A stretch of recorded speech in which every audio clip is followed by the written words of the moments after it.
Guest for you guys today, going live with Hardstyle. Today we've got Jason Marshall of Lone Star Kettlebell. Jason and I we met probably in 2013. I went to the first SFL, and Jason and I kind of hooked up at the airport. And I think we even bunked together. I think even at the CERT, and that's kind of when we first officially met. I know when I started my kettlebell journey, there was nobody in Texas but Jason, which was like 12 hours away. So I kind of had to learn through YouTube University and beat myself up with the kettlebell until then. But a little bit about Jason. Jason is, first off, beyond his credentials, he's a loving father, husband of loving father of two kiddos. He's married, but also he's a pretty busy individual as a dad and as a professional. Professionally, Jason Marshall is a master instructor with Strong First. He's actually he's got a very well-respected deadlift in the powerlifting community of 617 at 181 pounds. He does run a facility in Lubbock called Lone Star Kettlebell, and they teach people there about strength, conditioning, basically how to move really well and how to be strong. And Jason has many things planned for 2017. So Jason, everybody's dying to know, where did this all come from? How did you get from where you were, 10, 15 years ago to being a master instructor, a world-class powerlifter, running a business, but at the same time, being a busy husband and father? Good question, man. And thanks for having me, Hector. This is a humbling opportunity. And like I said before the interview, I think you picked probably the most boring guy to interview. But I'll first off, like when I got into fitness, I've always been into athletics. I was an athlete growing up. I wasn't a stellar athlete. I was always kind of undersized, small kid, but I always was the fastest. Like I was the fastest kid in school. I was the fastest. Usually when I ran track, I did very well in track and field. I did well at most of the sports I did. I just didn't have the size. So I always had springs and speed. And because of that, I had a fondness for athletics and sports. Fast forward to when I got out of college, I got my degree in exercise and sports science with the intention of actually coaching. I really loved to teach. I really loved to share my knowledge with other people. I come from a family of teachers and instructors. My dad, biological father, was a fighter pilot in the Air Force, and he was an instructor pilot. And even when he flew for an airline, every airline he flew for, he became an instructor pilot for the planes that he flew. My aunts are teachers. My wife's a teacher. Everybody in my family seems to gravitate. So I really do enjoy teaching and sharing knowledge with people. I thought that was going to be my gig. As college went on, I decided to go into the personal fitness and wellness track, which took me away from coaching, but it also led me to an internship at a hospital where I was able to work with cardiac patients that had just had bypass surgery, et cetera, and they were rehabbing themselves back to health. And that's where I really found out that I really loved strength training and teaching all sorts of people how to train. I joined a gym at that time and kind of got into the typical meathead madness of, all bench and curls and doing the typical thing and, got to get my 30 minutes of cardio at the end, that kind of deal. And about a year into it, I met a guy that trained at my local gym, and we became training partners. And we just ate strength and training up. We lived it, slept it, breathed it, and we got hooked and started reading blogs by Louis Simmons, Dave Tate, Jim Wendler, and our track into powerlifting began. So we both trained like powerlifters. I was the one that I was only one of us two that actually went out and started competing.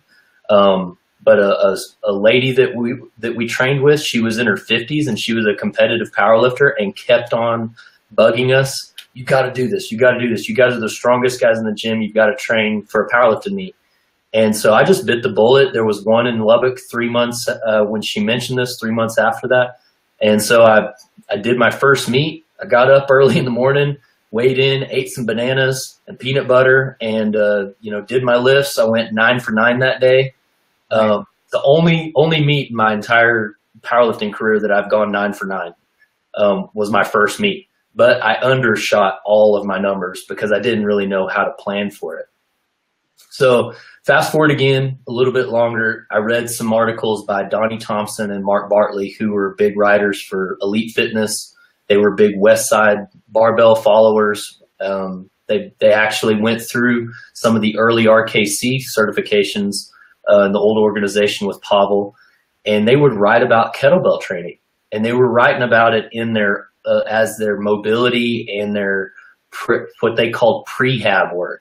So their prehabilitation. So they were doing exercises like arm bars and get-ups and swings and snatches. I'm like, what is this? What is this stuff? And why would a 1,000-pound squatter have anything to do with a 35-pound weight and then claim that it's helping their deadlifts increase? Because that was the claims they were making. And they were getting more mobile. And I'll never forget, there was a picture of Mark Bartley, who at the time was probably lifting in the 275-pound class, but he was doing a full side split and doing an overhead press with a 53, maybe even doubles, I think it was, in side splits with a pair of 53 or 50 pair of 53s. And here's a guy that, I think he didn't quite get to 1,100 pounds in the squat, but got close to it in his heyday.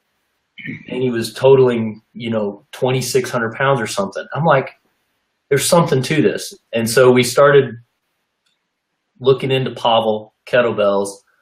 This was in 2003. 4 years later, in 2007, we went to St. Paul, Minnesota, went through the RKC as students.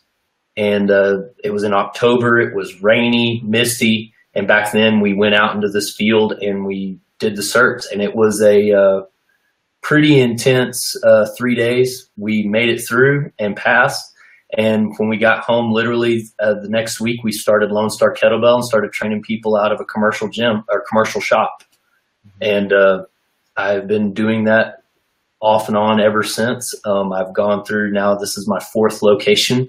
The last 2 have been at home. So I actually have literally sitting right out here is my shop where I train. So I'm like 20 yards from it. And so I've got everything right here. I can teach anybody. I've got students now ranging from 16 to 73.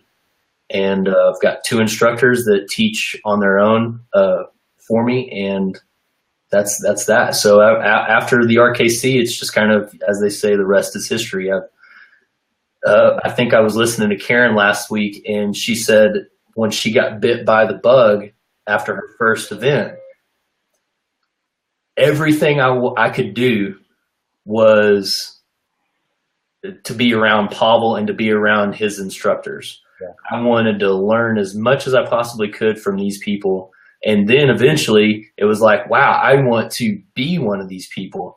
And I never really thought I had what it took. And I'm a horrible public speaker. That's always kind of like been my biggest fear. And so getting over that over the years has been a huge obstacle to overcome. It still doesn't come easy. I still have the sweats and the shakes and all that stuff from getting up in front of people. But it's been an awesome journey, and I'm just privileged to be a part of the organization and to, be able to call a lot of these people friends that I can call anytime. I've gotten to meet amazing people like you over the years. And, as you said, we met literally like, hey, you want to bunk up, and never met before. And me and Jeremy Travis from Houston. Yep. And, friendships, lifelong friendships are formed that way in this organization. So it's pretty awesome. Yeah. The same thing. It's interesting that you mentioned that, because when I went to my level 1 in 2011, it was the same thing. It was, ours was in La Jolla, but it was outside in a football field with no shade. No shade, just kettlebells. But there is definitely, you can call it drinking the Kool-Aid, but there's something about the environment, the community. There's something about it's obviously kettlebell that's like something just no one's ever really heard of. but you do get this bug where it's like, man, I want to know what this guy knows. And I went through the same thing. I wanted to be anywhere Pavel showed up because I wanted to learn. It was like learning physics from Einstein, you know? It's like, I'm going to learn directly from the guy that knows about it all. Right. So one thing that you said was that was interesting to me was you had what was the name of the powerlifter? There was Mark Bartley, who's also known as Spud. That's his nickname. So I'm sure you may even have stuff made by his companies called Spud Inc. Okay. They make a lot of lifting straps and different attachments, you know, for cable machines. Okay. He's got a little bit of everything. You can check it out. And he also owns a gym called South Carolina Barbell. Okay. And so he and his wife, Susan, are out there. Great people. I've gotten to become friends and know them over the years too as well. So it's kind of cool, you know, how the circle has completed itself, you know, with the people that inspired me. They actually went through the cert as a couple in January in Atlanta. And that was the first cert that I had the opportunity to lead as a master instructor. And so having Mark in the crowd as a student, learning, you know, going through the SFG as a student. And I'm like, dude, you were the one that made me go out and buy kettlebells in the first place. I was like, this role is very, very weird for me. Yeah. So it was a cool experience. Yeah, for sure. And, you know, that you said that you saw him doing this side split, and most powerlifters have this, I guess, stigma or like, well, powerlifters don't move very well. Powerlifters are very stiff. But yet you see this guy doing side splits, and he's pressing a couple of kettlebells at the same time, which is not an easy feat. Right. And I think that's just a testimony to how powerful the kettlebell can be. It's not just about getting crazy strong, but you can leverage it for mobility and flexibility. And I'm sure when you saw these, like for me, when I first time I heard about an armbar, I was like, dude, I got a BJJ background. I'm like, they're going to freaking armbar me at the cert. Like, what the heck? What's an armbar? And you see these weird things to what, you know, coming, like, I went through the same thing, like a whole bodybuilding, like, you know, arms this day, abs and cardio. And then you see this like get up thing and this armbar thing. And you're like, how can that really give me any benefit, you know? And so you're powerlifting, you know, you got, you know, to a master kettlebell instructor. Like what, talk about so far your journey, like now that you're teaching for Strong First, you're going to be doing some traveling to Rio. Talk about your experience so far with the community and just your experience overall as being part of leadership. It's been fantastic. It's literally like another family that I have. You know, I feel like when people ask me what I do with the fitness world, because most people in my close circle at home, they don't really understand what it is I do for Strong First. They don't understand the company or the organization itself, or really what I do in terms of the teaching aspect. So I'm like, it's hard to explain and put it into words in like an elevator speech, but I'm like, I feel like I could travel around the globe and have a place to stay everywhere I went. That's how tight this community is. I feel so connected, and I'll go back to one of my first experiences in the organization was with Delane Ross, who's from Atlanta. She and I assisted at a certification for the first time together. And during that cert, we both collaborated a little bit over in a metaphor of what it was like to be in the RKC, especially the first time that we went to our first cert. And I don't know if you remember in the 90s, the band Blind Melon. Well, they had a song called No Rain, and it had a very, very popular video that was on MTV all the time. And the video was of a little girl in a bumblebee costume. And she was a little nerdy girl with dark, thick black glasses. And everywhere she went, she was just completely out of place because she was wearing a bumblebee costume. Everybody was dressed normal, all the other kids and everything. And then towards the end of the song, she's out in this big grassy field on one side of this hill, and she starts to walk over the hill. And on the other side of the hill, there's a field of a bunch of people dressed up like bumblebees. And it was like, oh, I finally found my place in the world, you know, where I'm accepted and where I'm supposed to be. That's the exact feeling that I felt the first time I walked into that gym in 2007 in St. Paul. I mean, there was a combination of feelings. It was like, wow, this whole group gets it. And I'm like, big air quotes, it. I don't know what that is, but I didn't feel that at home in my home gym. I hadn't felt that really anywhere else when I was training or talking about strength training and coaching. But that group did. The other part was me and my partner at the time, Alan.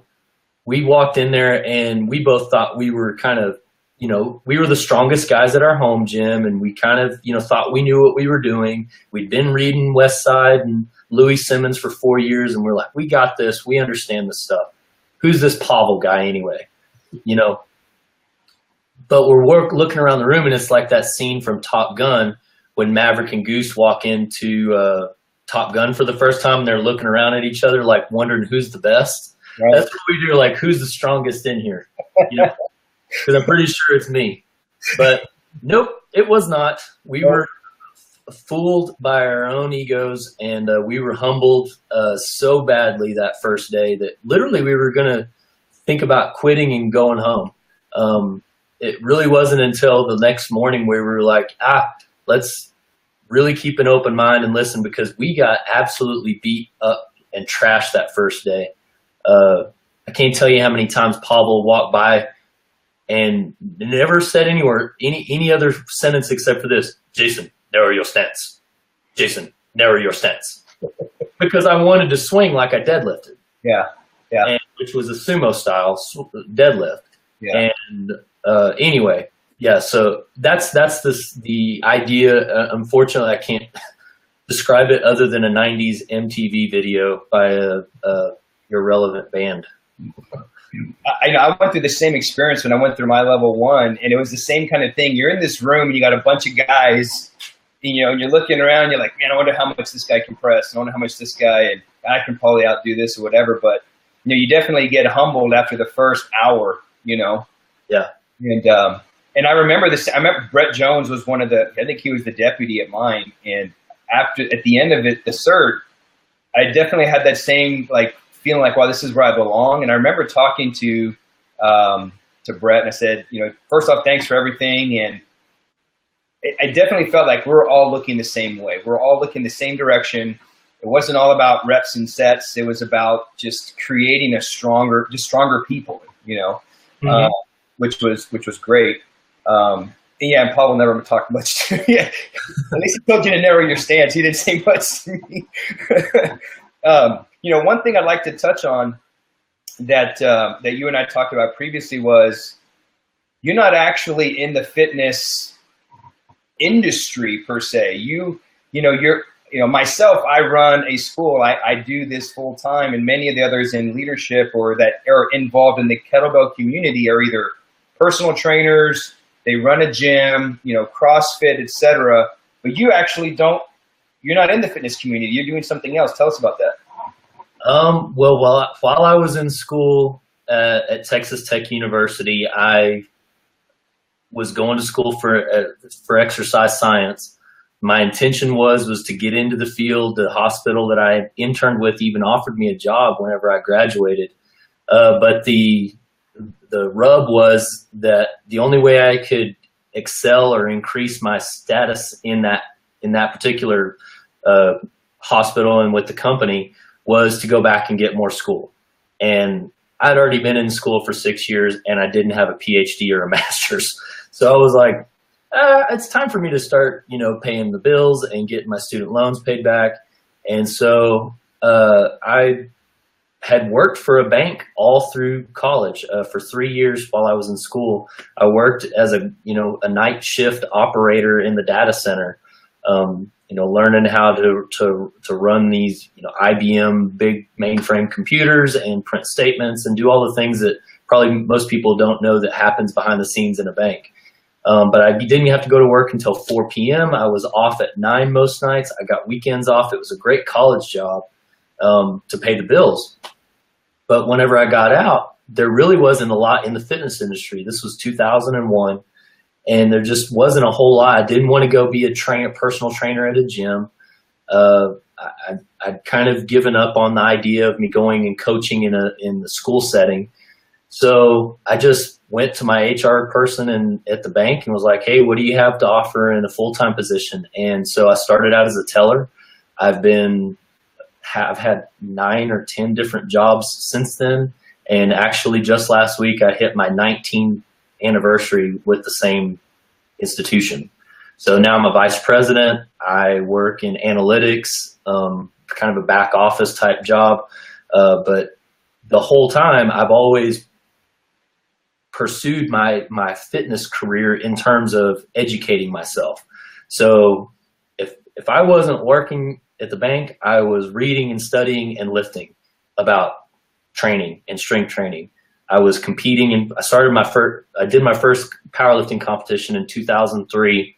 And, so I've been doing that ever since then. And I've, now coaching other powerlifters now. And so, the natural progression was when we started the business for Lone Star Kettlebell in 2007. I was, for lack of a better words, scared or afraid to jump off that cliff and become a full-time gym owner, full-time fitness facility owner. And our particular community in Lubbock, we're sort of a geographical island. There's not a whole lot going on around us. It's a decent-sized town of about 300,000, but the next good-sized town is 2 hours in any direction.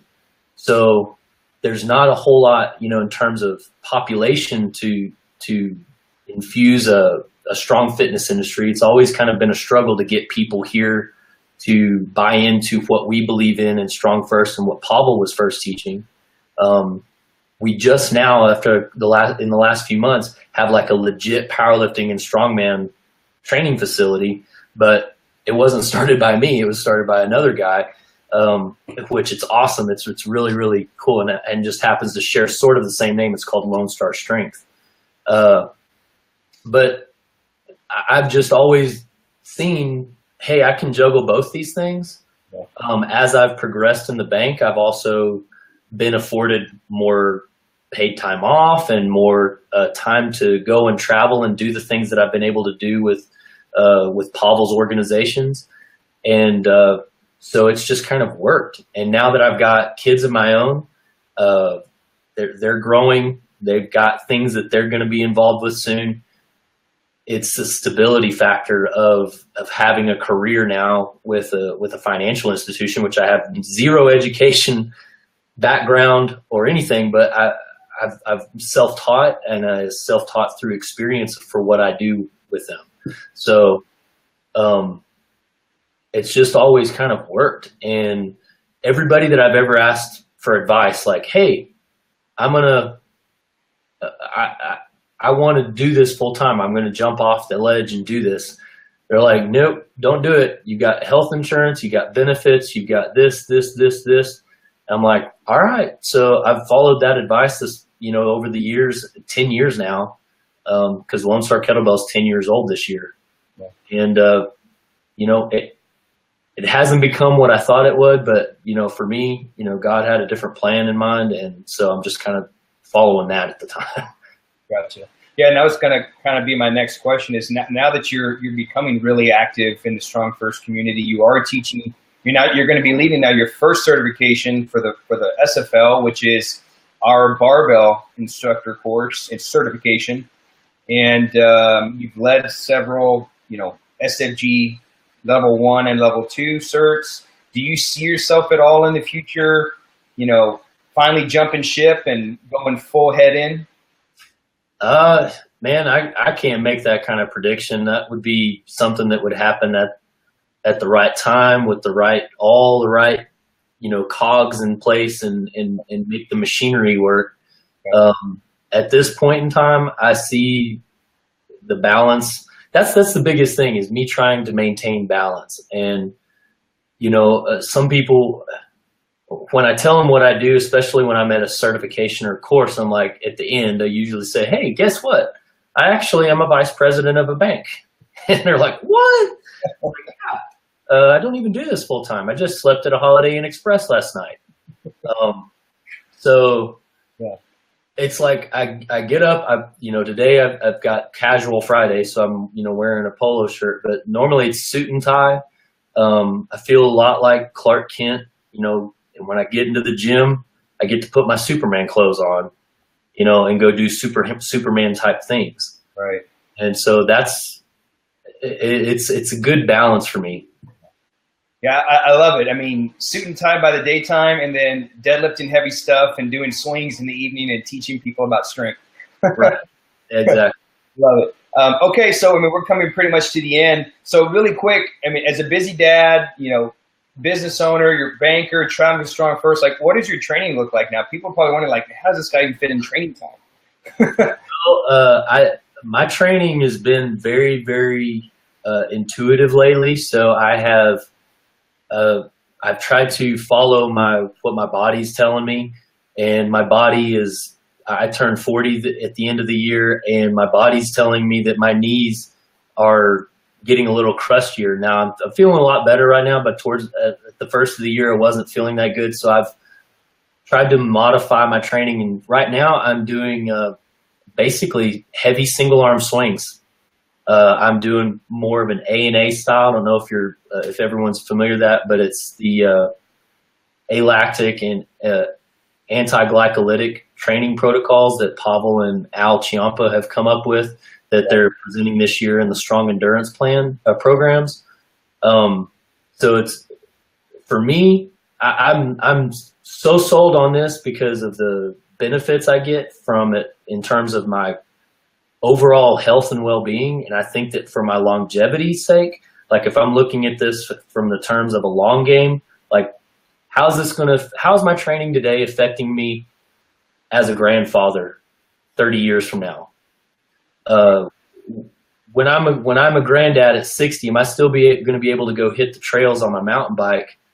Or is that something, if I'm training so hard right now that is not even going to be an option at that point, then I need to modify my training now, because I like to do stuff other than just sit in the gym all day and lift. Right. That's actually not the most fun thing that I have. It's probably like tiered down to about 5 or 6, in terms of enjoyment. Right. I like to snowboard. I like to golf. I like to mountain bike, and I like to play with my kids. And my training needs to reflect those type of goals. Yep. And so right now, heavy single arm swings are the bee's knees for me, and heavy get-ups. Yeah. So, and I don't have to do a lot of it, my hardest, heaviest training days are over. I'm done in an hour. Yeah. So that's kind of where I'm at. Simple, keeping it simple. Absolutely. I mean, you don't get more simple than just swings and some get-ups, Yeah. So cool. So first off, thanks, Jason, for taking the time to sit down with us and get to know a little bit about, some of the things you've done, kind of because a lot of people think, oh, you got to be some crazy strong guy to be a trainer or to be a coach, and you're the complete opposite. You're not a professional. I mean, you are a professional coach, but you don't run a gym. You have a career, and this is something that you do. This is something that you're passionate about. How can people find you? Where can they get a hold of you if they wanted to learn about maybe one of your courses? I know you do day one courses, barbell courses. Where can they find and get in contact with you? Well, obviously I'm on the Instructor page and on the Strong First website, and I have a website for my shop here in town called Lone Star Kettlebell. So it's just lonestarkettlebell.com. I can be reached by the same name, lonestarkettlebell@gmail.com. Awesome. Cool. So for anybody that may be in Rio de Janeiro, Jason is leading all 3 day one courses: barbell, bodyweight, and kettlebell. So for any of our Brazil friends that may be tuning in, go to strongfirst.com. You can find Jason's courses there that are listed. And that's pretty much it. Jason, thanks for your friendship, and I look forward to seeing you here in a couple of months at the leadership meeting. Yeah, and maybe this week. Oh yeah, you'll be in town this week. So hopefully, if weather's not too bad, we can get on the barbell and work on some deadlifts. You bet, man. Awesome. Thanks a lot, Jason. I know you're a busy guy. I know you got to go. Thanks everybody for tuning in. Again, go to lonestarkettlebell.com to find Jason, or you can even shoot him an email, lonestarkettlebell@gmail.com. Correct. Thanks, Jason. Thanks, everyone. All right. All right. Bye-bye. And